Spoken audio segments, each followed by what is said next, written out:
if I could just start with my slides to begin with, then we could take it from there.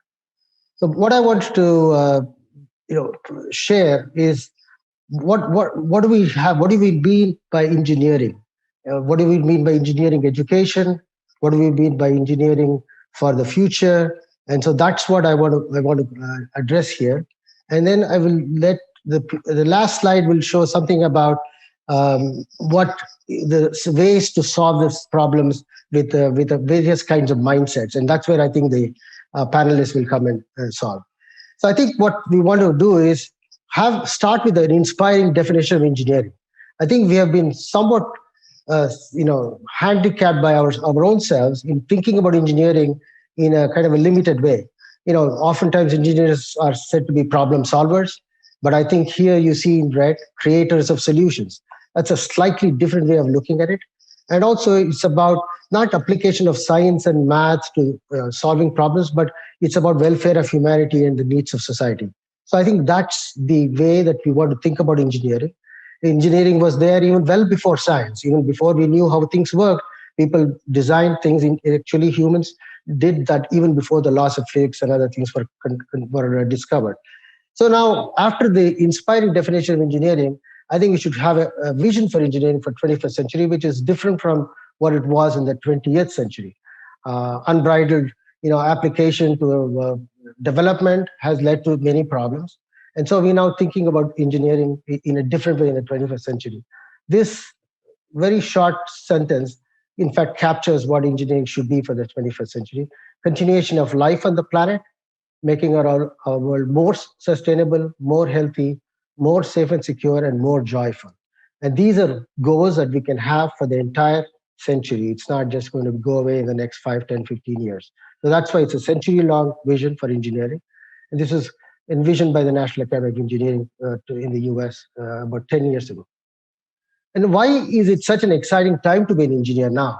And if you look at all the technologies, they're all growing exponentially. In fact, there's no longer even steady states of growth. Even the rate of change is also increasing. So that's why you hear the exponential. So you see that there's a gap between the way that technology is growing and the way that we are thinking about education or even other institutions of change, like even policies, etc. So that is more a linear scale, whereas the way that technologies and engineering is changing is an exponential. So this requires we need to be agile, adapted. In fact, what Professor Yanis Yartsos from USC calls it, you have to hug the exponential. If you're living in a straight line, the gap becomes more and more and more. And then the other thing is engineering is now part of pretty much every field you can think of. Engineering and X, you can think of it as a union. For those who are familiar with the set theory, it's a union of engineering and X, where X can be almost anything. Media, medicine, and you see the list in my slides there. So engineering is not only applies to these fields, but also enriched by those fields. So this two-way commingling is what is giving the most exciting time in history right now. The other thing I would say is, we need a different kind of an engineer. And the World Economic Forum, as well as the national academies themselves, have come up with two kind of mindsets. What are the kind of competencies you need for the 21st century? So creativity, leadership, perseverance is one from the World Economic Forum report, and the National Academy of Engineering is aptly called Engineering of 2020, and we are in 2020 right now. So these are the 5 mindsets, and I'll probably end with this slide so that I think the panelists are the ones who are going to be really talking about how can you create these mindsets in people, in the students, and how that will help address the problems, how do we choose the problems, and how do we also work with social scientists and humanists, etc., to solve those problems. So with this, I ask the panelists to say a few words, maybe 3 to 5 minutes, and then say maybe a little bit about themselves if they want to, and then we can have a free-flowing discussion. So first, thanks for the invitation to join this panel. I've been really pleased to work with Vineet Gupta and his brother and many of the other founders, both of Plaksha and of Ashoka before this university. And I should mention I'm a nuclear engineer by background, and I've done work outside of nuclear engineering in countries such as India, in a number of countries in Africa. And I very much appreciated Rama's definition of engineering as being about solving problems for people. I think it's always worth it for us as engineers to remember that the work we do isn't for ourselves. We find it interesting and engaging, and that's why we become engineers. But the work we do is really for people, most of whom are not engineers. And we really have to keep that in mind, because one of the questions that you have to ask, if you're a problem solver, then what is the problem you are solving? And that is a very hard thing to get at. It's the most important thing you can actually do. Many engineers don't get to do that, but engineering leaders really do. Engineering leaders really have to think about what are the problems that we're solving.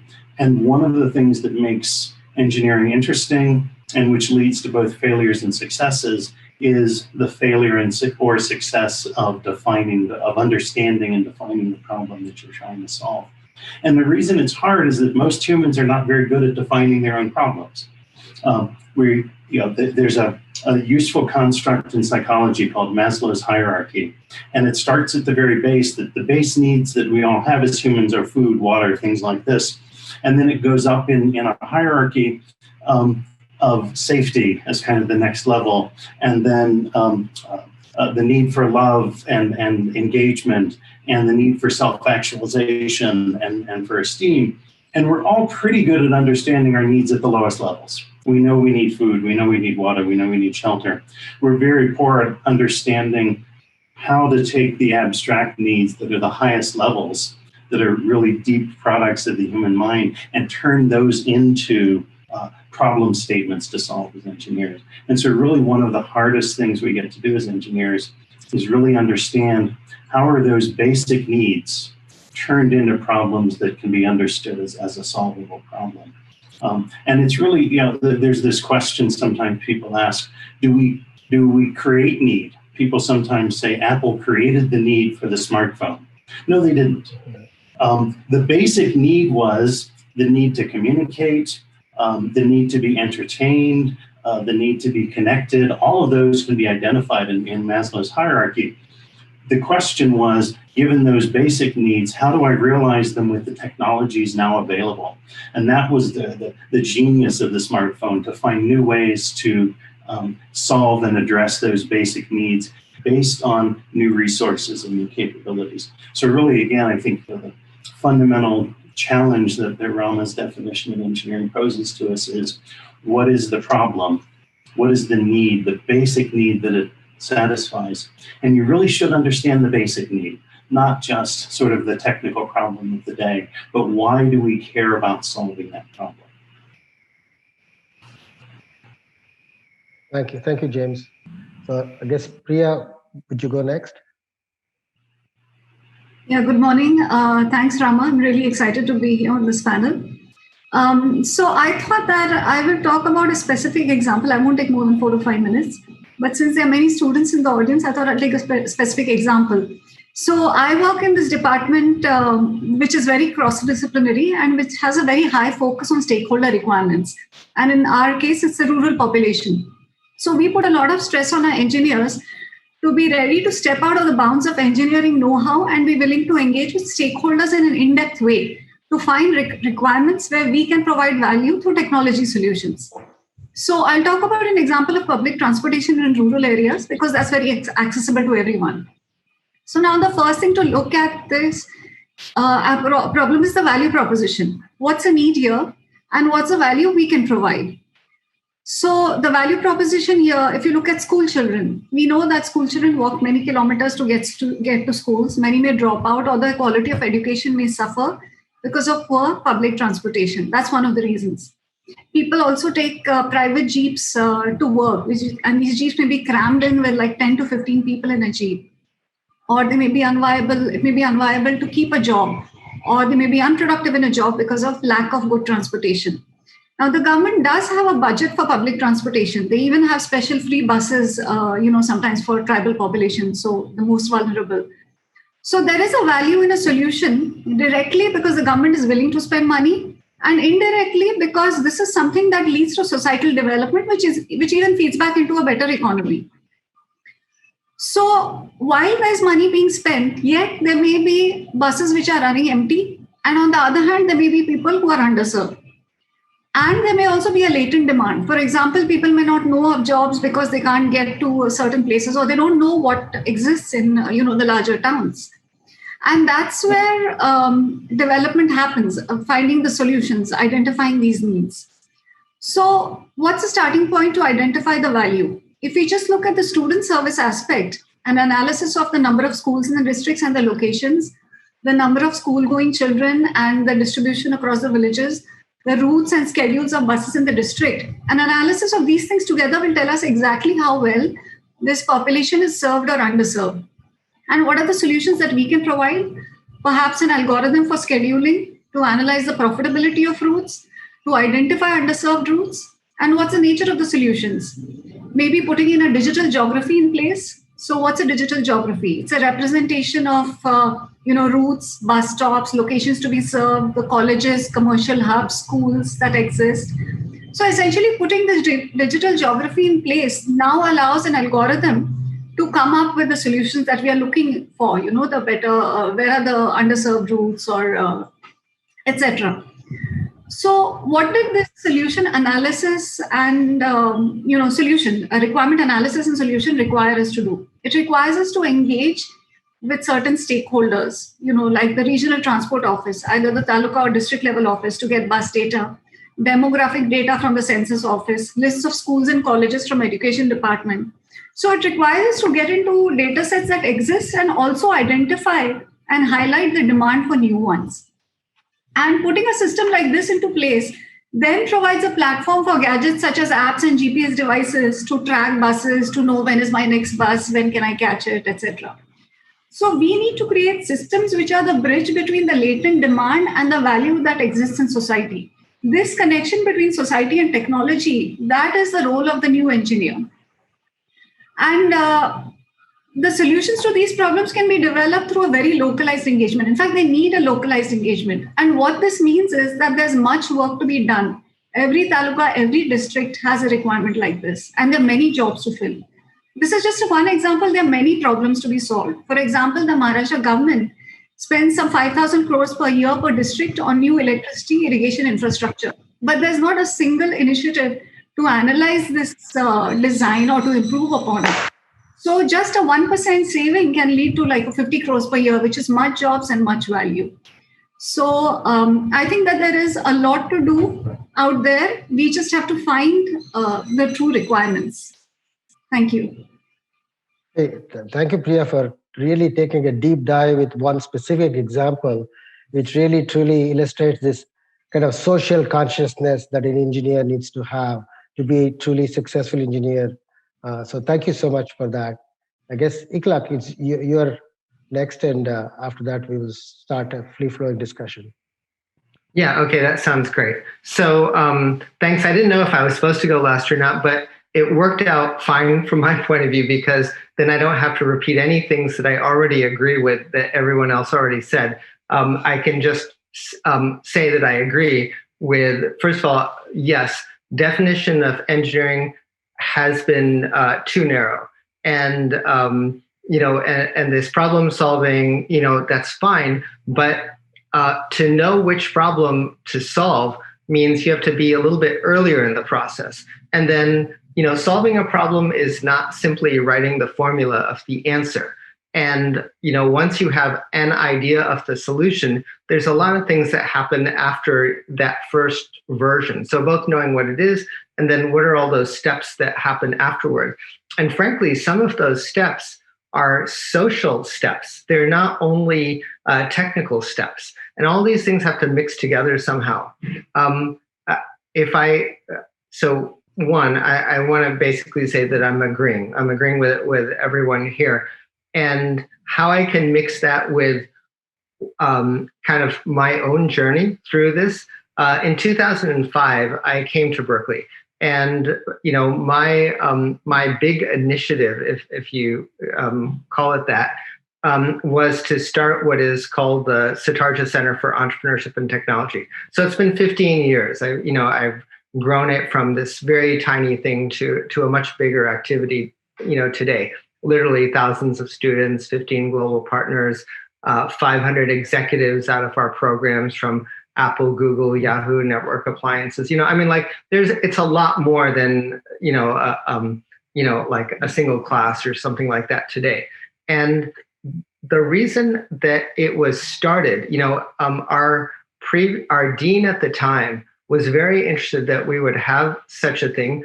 And that was actually advocated by the engineering advisory board of the dean at that time. So in that period, I'm going to say 2000 to 2005, there was a lot of interest in what does it mean to broaden education. So exactly along the lines of the things that you're talking about. And as we started to get into what it means to broaden it with these other factors, the same ones that you're talking about, interdisciplinary mindset, cultural awareness, how do you broaden those things? What happened was that we originally started off with kind of like more straightforward methods, I would say, like case studies and things like that. But in those next 5 years, or maybe a little bit longer, what we really started to see was that it wasn't only about the logic that students had. In fact, their logic and technical skills, usually most universities are good at finding these students who are very strong, both logically and having good technical skills. But there's another dimension, and that other dimension is what is their mindset, what's their behavior, and there's certain ways of seeing the world, that's mindset, and there's certain behaviors, and if you have them, you end up being part of all the new things, and whether that's starting some company or being involved in some very innovative project or having more success, those mindsets and behaviors are fundamental. You can't just say because you're stronger technically that you can ignore the mindset and behavior part of it. And so what we were really working on was how could we teach both? How could we have these students who were strong in both categories? Or if we couldn't make everybody strong in both, could we at least put them on teams together so that the ones who are strong in different categories at least had a good trust relationship with each other, could appreciate the capabilities that other people didn't have, and you get to those combinations of very strong, capable teams. Most recently, what we've been doing, and I'm kind of finishing off at least for now, because I think you'd rather have dialogue, but going from mindset and behavior, the next stage was really to bring that deeper into the technical projects, which we do.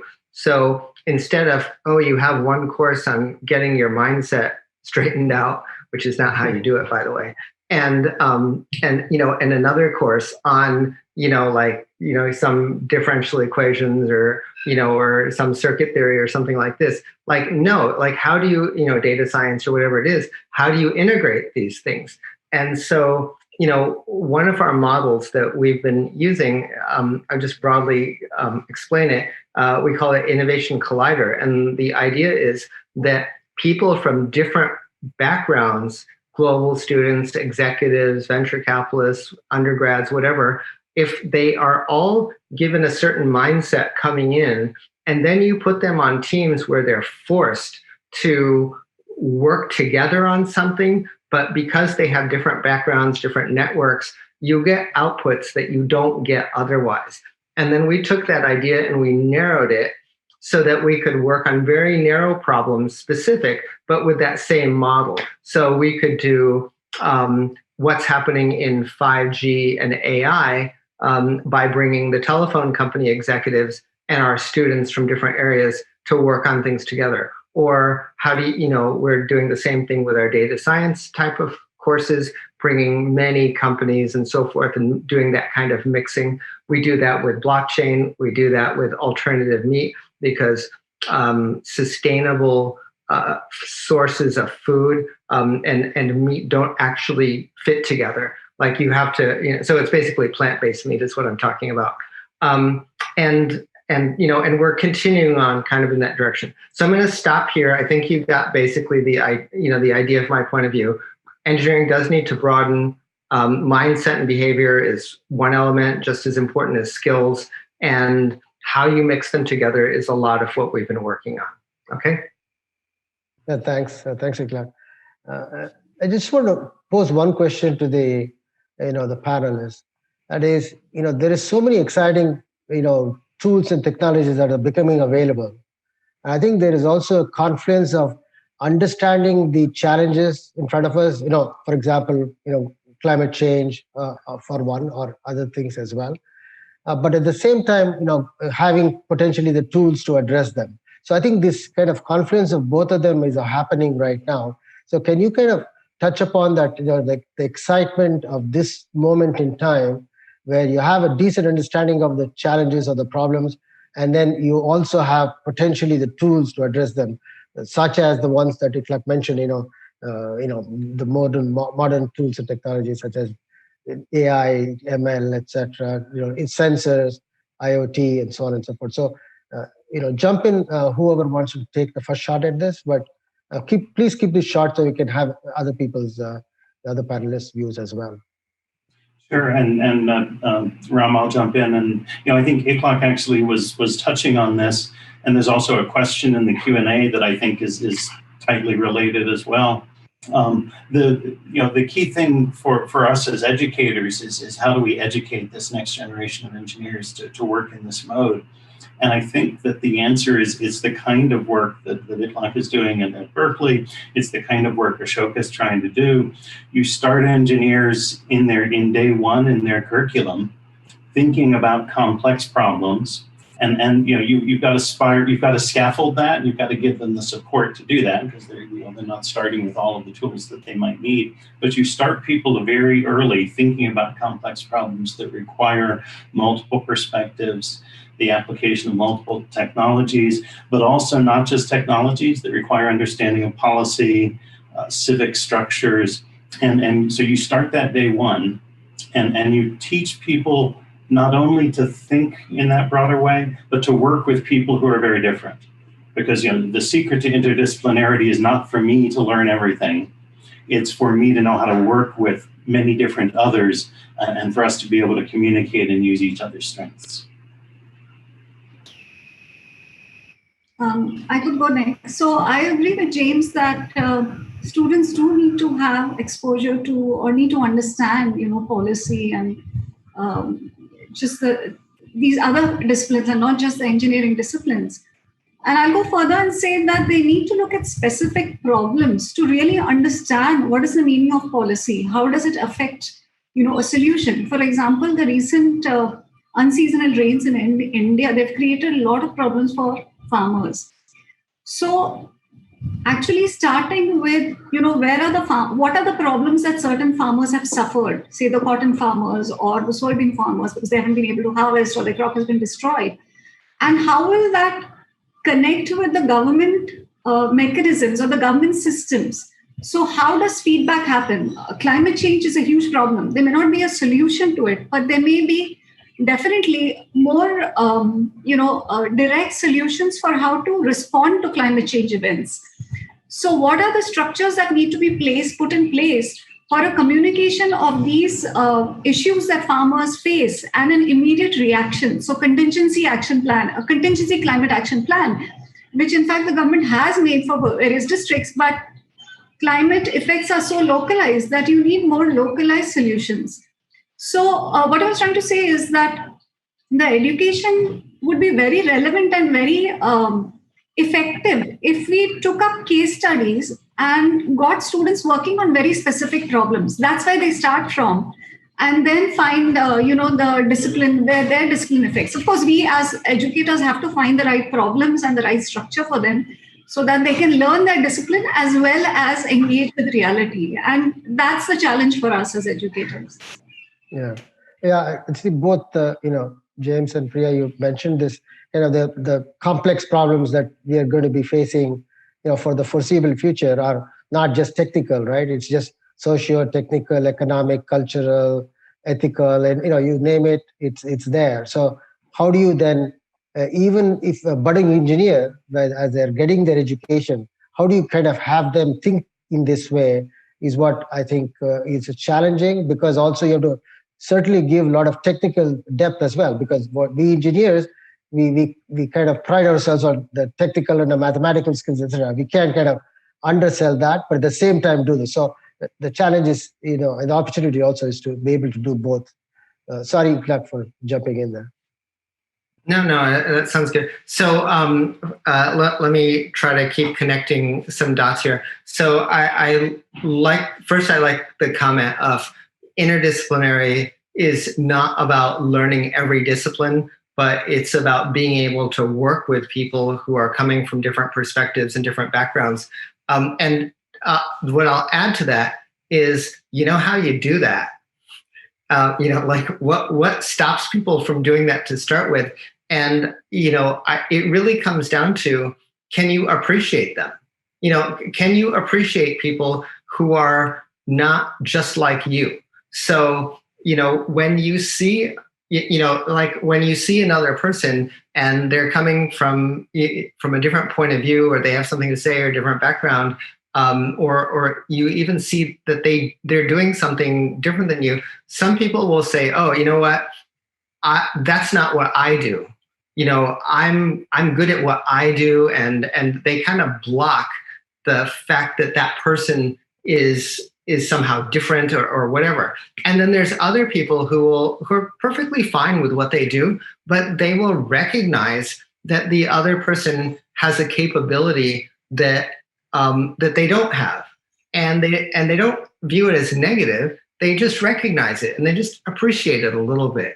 And the more that you can look at people and say, oh, that is a positive thing, and maybe even sometimes you need to mimic it a little bit, or like listen a little bit more carefully, even so that you can be like 5% as good at it as the other person who spends all their time.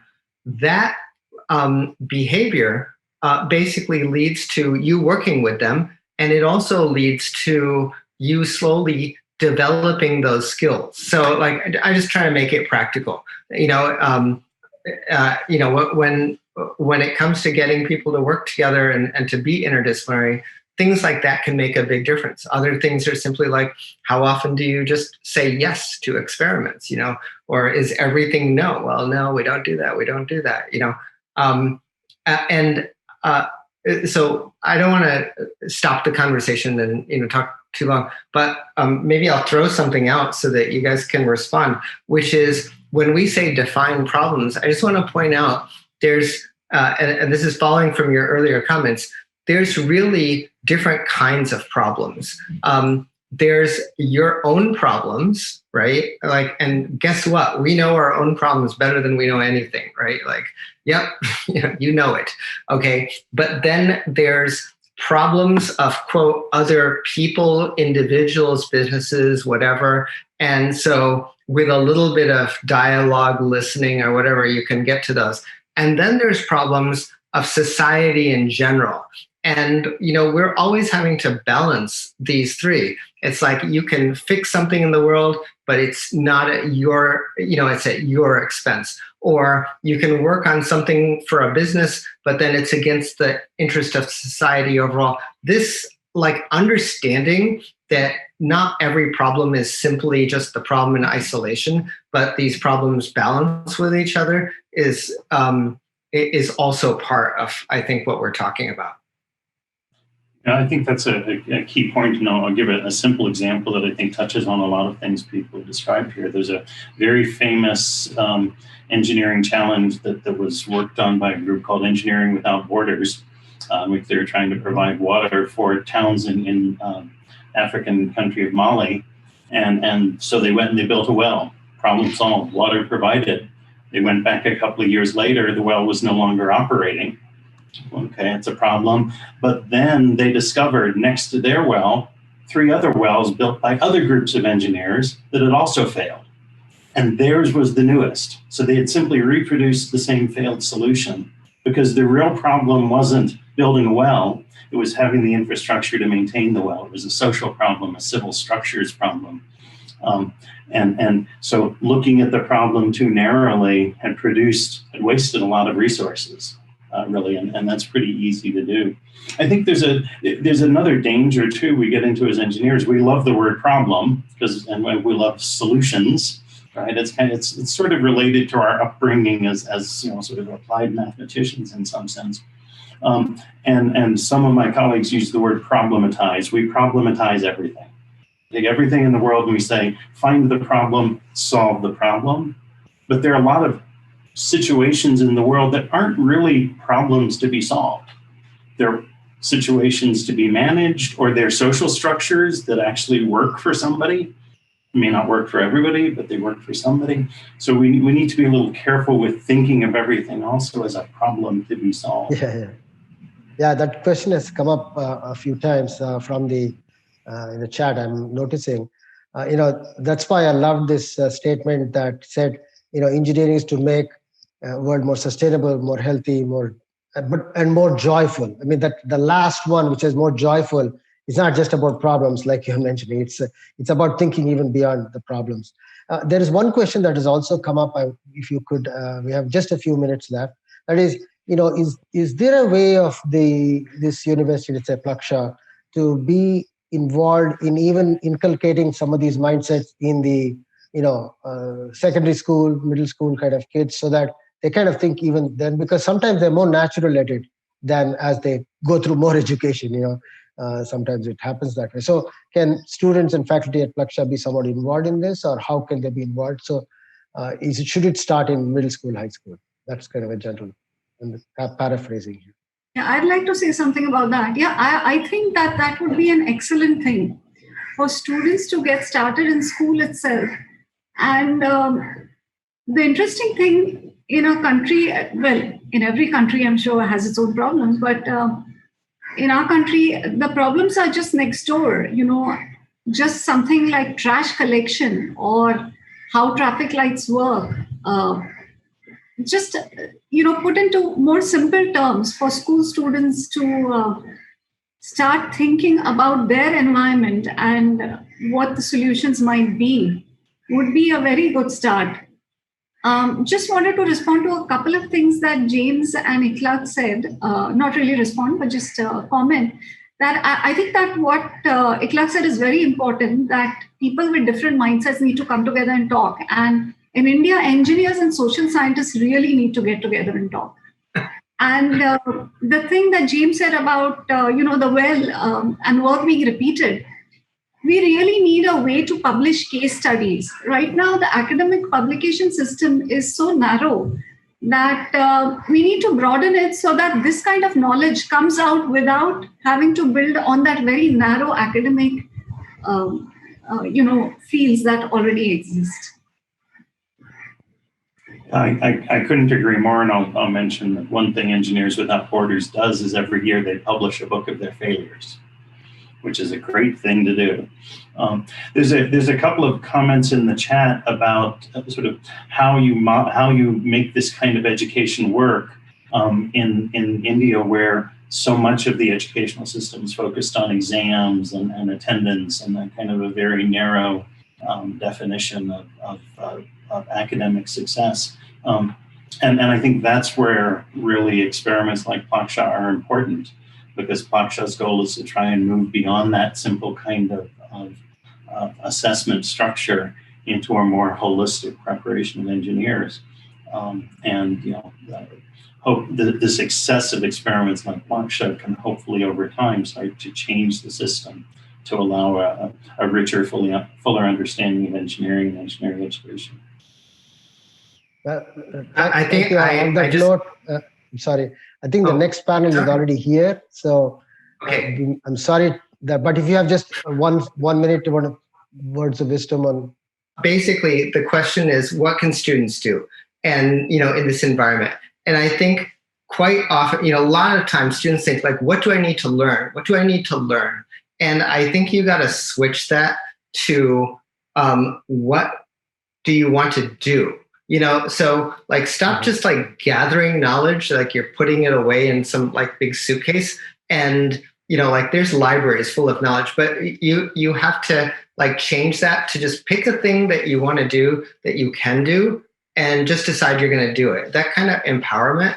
And you'll see part of that doing is naturally social, and part of that doing is very like creation oriented. But I think just switch between learning to doing, and a lot of stuff just fixes itself.